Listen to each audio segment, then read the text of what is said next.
Isang makulay at makahulugang kwento ng buhay ni Tatay Ernie. Handog para sa kanyang ika-80 kaarawan.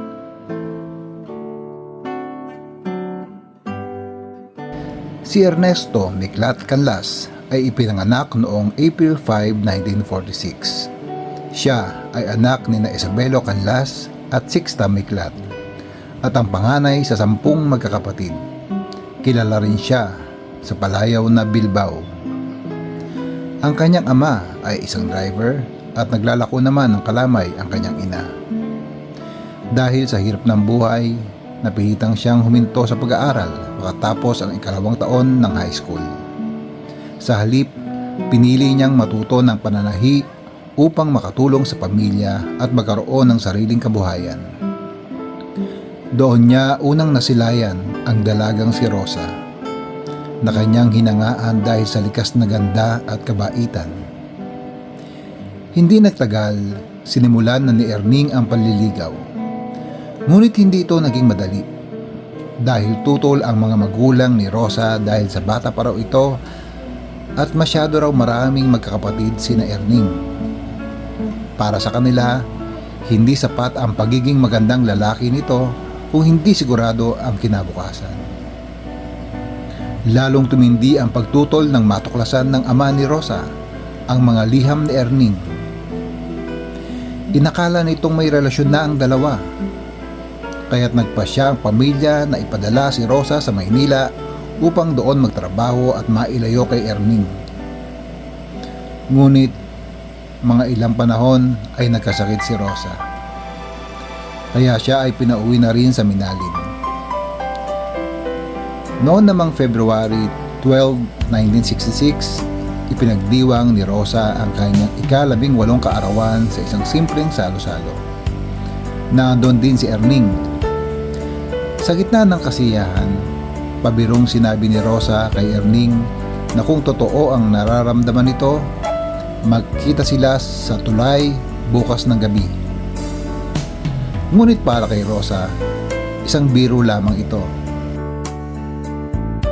Ngunit kinabukasan, February 13, hindi sumipot si Rosa. Hindi niya akalaing saseryosohin iyon ni Erning na buong pusong naghintay sa tulay.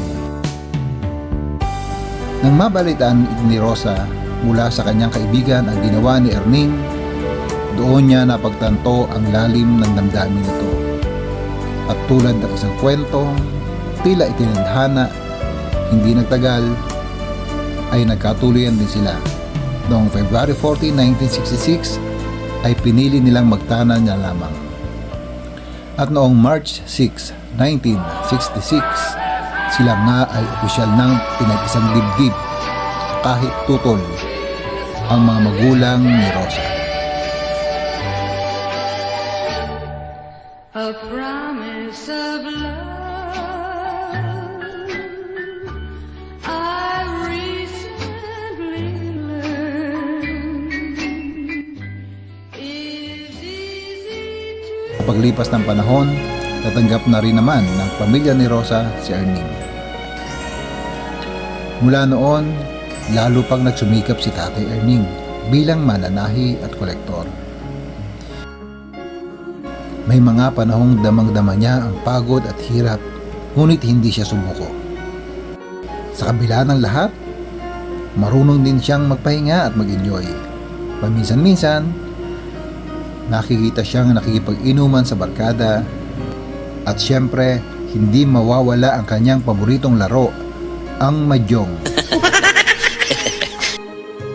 Biniyayaan sila ng 6 na anak at sa kabila ng simpleng pamumuhay, ginawa ni Tatay Erning ang lahat upang maitaguyod ang kanyang pamilya. Kaya naman, Tatay Erning, sa inyong ika-20 kaarawan, hangad naming mapasaya kayo at sa muting handog na ito, dalangin namin ang mas mahaba pang buhay, mabuting kalusugan at marami pang taon na makakasama namin kayo.